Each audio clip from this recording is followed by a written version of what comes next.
Saturday என்ன lunch என்ன பிரேக்ஃபாஸ்ட்டுங்கிறது பார்க்கலாங்க. இட்லி சட்னி தான். அதுக்கு முன்னாடி நான் ஒரு விஷயம் ஷேர் பண்ணணுன்னு நினைக்கிறேன் உங்களோட.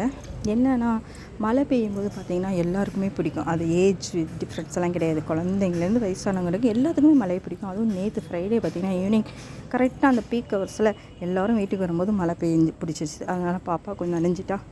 ஓகே, அதுக்கு என்ன பண்ணலாம் அப்படின்னு யோசிச்சுட்டு இருந்தேன். நல்ல ஒரு ½ hour தான் பெஞ்சிச்சு. ஆனால் நல்ல மழை, ஆனால் எதமாக தான் இருந்தது.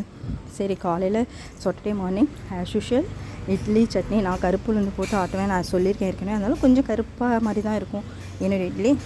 அப்புறம் கடல சட்னியில் எப்போயுமே கொத்தமல்லி தழை போடுவேன், நான் போட்டு அரைப்பேன். இஞ்சி பூண்டு கொஞ்சம் போடுவேன். ஓகே, அது முடிஞ்சது. லஞ்சுக்கு பார்த்திங்கன்னா, என் வீட்டில் வந்து நான் வளர்த்துருக்கிற செடியெல்லாம் உங்களுக்கு ஆல்ரெடி நான் காமிச்சிருப்பேன் ஃபஸ்ட்டு வீடியோலேயே. தூதுவளை இதெல்லாம் நான் வளர்த்துட்ருக்கேன். கற்பூரவள்ளி, வெத்தலை அப்படின்னு. தூதுவளை நல்லா வளர்ந்துருந்தது 2 செடி பார்த்தேன். அதுலேருந்து முள்ளாக இருக்கும். அந்த இலையை வந்து கட் பண்ணி ஃப்ரெஷ்ஷாக போட்டு ரசம் வச்சேங்க. அது எப்படி வச்சேங்கிறது நான் வந்து உங்கள்கிட்ட வீடியோவில் காமிச்சிருக்கேன். அதில் மெயினாக ஒரு ஸ்பூன் மல்லியும், சின்ன வெங்காயம் ஒரு 3ஓ 2ஓ, நம்ம வைக்கிற ரசத்தோட குவான்டிட்டியை பொறுத்து தான். நான் சும்மா ஒரே ஒரு சின்ன வடசட்டி அளவு தான் ரசம் வச்சேன். ஒரு 4-5 கரண்டி தான், ஆளுக்கு ஒரு கரண்டி.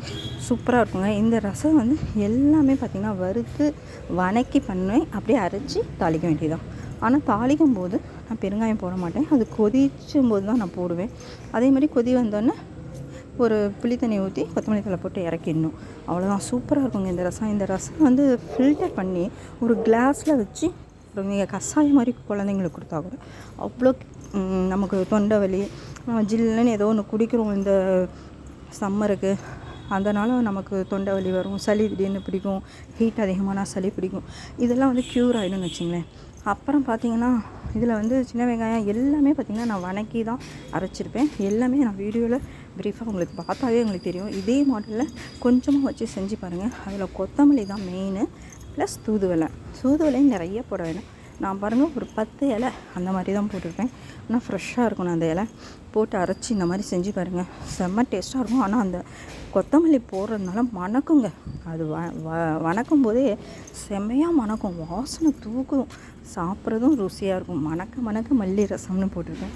இதை ஏன் நான் போடுறேன் அப்படின்னா, ஒன்றும் இல்லை, ரசம் போய் ஒரு வீடியோவாக நினைப்பீங்க. ஏன்னா இது வந்து நமக்கு இந்த மாதிரி நம்ம வரத்துக்கு முன்னாடி நம்ம உடம்பை நம்ம பாதுகாத்துக்கணும் அப்படிங்கிறதுக்கு தான். எப்படி இருந்தாலும் நம்ம இந்த சம்மருக்கு ஐஸ்கிரீம், ஏதோ ஒரு கூல்ட்ரிங்க்ஸ் ஏதோ ஒன்று சாப்பிடுவோம்.